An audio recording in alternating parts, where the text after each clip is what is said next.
Okay guys, today we're going to discuss the critdraw playstyle, one of the safest ways to play Greatsword.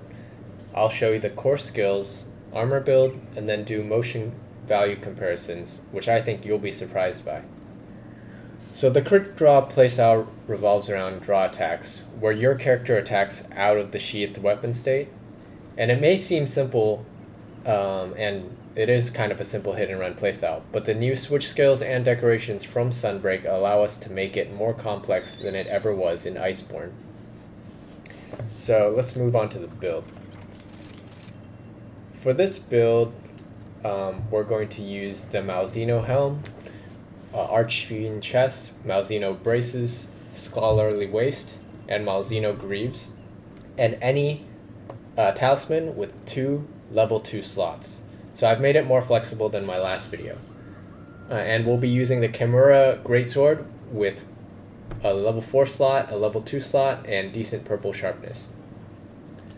And let's check out the skills. So for the skills, we're going to be having the core skills of crit draw, crit boost, weakness exploit, and then attack boost 4 as our core damage skills, with resentment and chain crit as a bonus.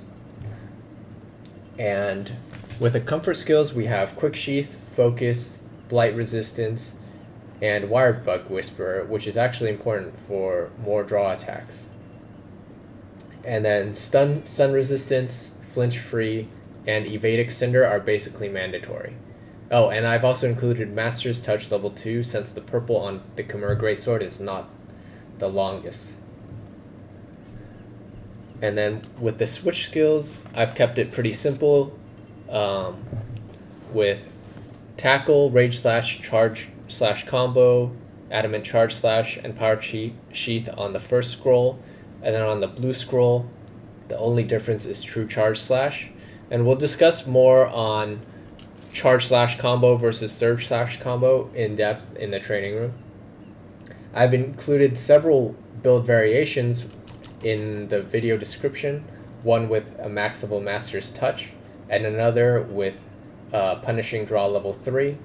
And if you do use Punishing Draw level 3, I recommend you eat for Dango Slugger level 4. So because Crit Draw has so few core skills, it is possible to have Dereliction or Bloodlust while having Speed Eating, Mushroomancer, or Bloodright at the same time for more of a glass cannon challenge. So for Dango skills, I would recommend Dango Booster, Super Recovery Dango 4, Dango Slugger, only if you're using Punishing Draw, and Dango Defender High. And if you are using a Palico, use the Summon Endemic Life Palico skill for more Wirebugs to do aerial draw attacks. Now let's head to the training room. Alright, so the question that needs to be answered first is whether to use Surge Slash or Charge Slash combo with Crit Draw. The traditional method of Crit Draw was to charge up the first Charge Slash for as long as possible, like this, to level 3, if you could, and then unleash it. However, with the new Surge Slash combo, it's possible to do the second Surge attack before the Crit Draw bonus crit chance wears off. So, and in Sunbreak, we also get new Wirebug draw attacks like Plunging Thrust or Jumping Charge Slash, which I will refer to as Jumping Slash going forward. So let me show you. Plunging Thrust, Wirebug, and then right trigger. And then Jumping Slash is you Wirebug. Oh, hold on. Wirebug, and then charge in the air and drop down. So those are two new draw attacks that we got in Sunbreak. And one very important tip is that if you're using Wirebug to do Plunging Thrust or Jumping Slash, you should use left trigger plus X or A to do a preset vertical with left trigger and X, or left trigger and A is horizontal preset Wirebug, instead of free aiming with left trigger and right trigger, because if you free aim, the cooldown will be 7.5 seconds instead of 5.5 seconds with the preset options. So let me show you real quick. I'm going to do a free aim Wirebug and then a preset Wirebug, and watch how the first cooldown is longer than the second cooldown. So as you can see, they're both recovering about the same pace, and the preset recovered faster than the free aim Wirebug. Now that we have covered that, let's go over some of the one-hit draw attacks. So for one-hit draw attacks, we'll start with jumping charge /3, which has a motion value of 106, plunging thrust, which has a motion value of 75, uncharged jumping slash, which has a motion of 70, charge /0, which is 57, and then falling /1 from the surge slash combo, which has a motion value of 48. So the clear winner out of those options is the charge slash and plunging thrust, but they both require a Wirebug. So if you don't want to use Wirebugs, stick with the grounded options of charge slash or falling slash. Now jumping slash is my favorite because it has the highest motion value at 106, while being able to charge in midair as you travel to the monster. And that's a huge advantage over charge slash, which requires you to get into position and then you start charging once you arrive at your destination, which takes longer to pull off than the midair slash, where you can just charge like this in midair.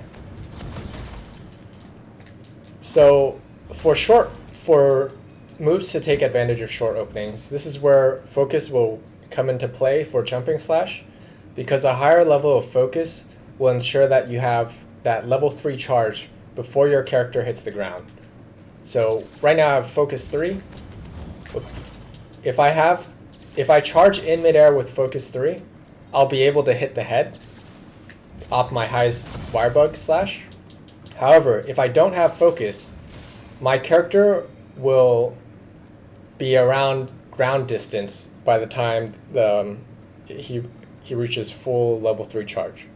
With short openings, we can do jumping /3 into strong wide 3. So jumping /3, immediately followed by a strong wide slash.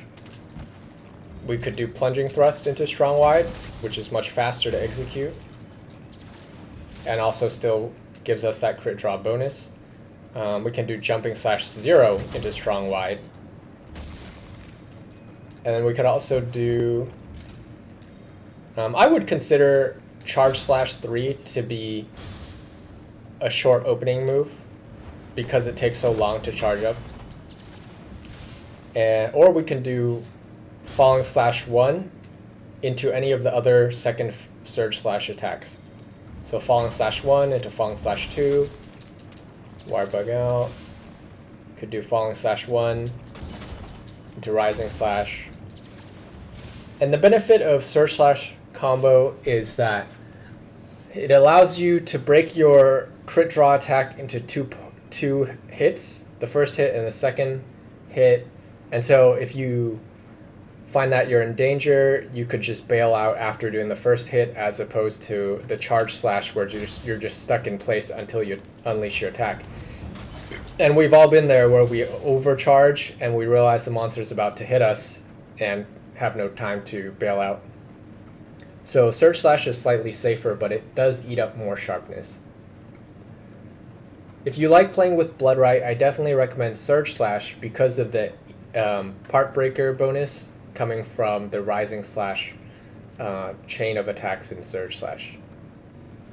So for long openings, I'd recommend jumping /3 into strong wide 3 into TCS 3, which looks like this.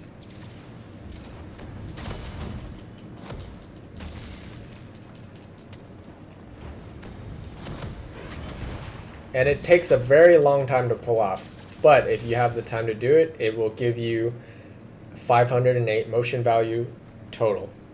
And that beats out the plunging thrust version, which doesn't give you a charged strong wide slash with only 459 motion value total.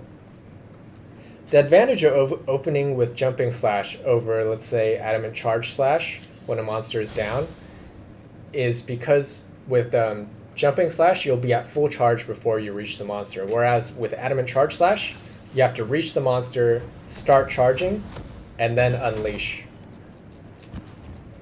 So with that charging time, you might as well be doing your level 3 strong wide slash if you approach from an aerial perspective.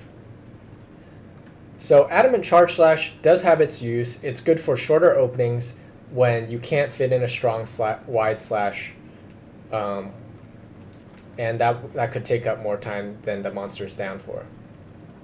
If you find yourself at mid-range to the monster, kind of about at this distance, you can do a Wirebug left trigger and X to do the vertical Wirebug, and do a wire hang to cut short your travel distance so you can do a jumping slash after.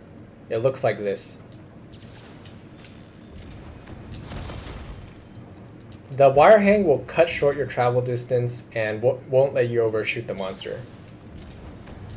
Because if you go the full distance, you'll end up probably way further than you intended to. So since surge slash and plunging thrust are better for elemental builds, I would recommend using surge slash and plunging thrust as well as hunting edge for an elemental greatsword. For whatever reason, the hunting edge follow-up attacks have higher elemental modifiers than their Wirebug version, and they have an elemental modifier of 2. So the follow-up, plunging thrust from hunting edge, has high elemental modifiers. If you like the traditional way of playing critdraw, I suggest sticking with charge slash combo, and between hunting edge, adamant charge slash, and strong arm, I still would recommend adamant charge slash because none of them really have synergy with critdraw anyway. And that concludes the video. The critdraw build was given a breath of fresh air in Sunbreak with all the new attacks, and gives a lot of build variety with slot freedom. I hope you enjoy finding the right build for you. Be sure to check out the builds in the description, and happy hunting!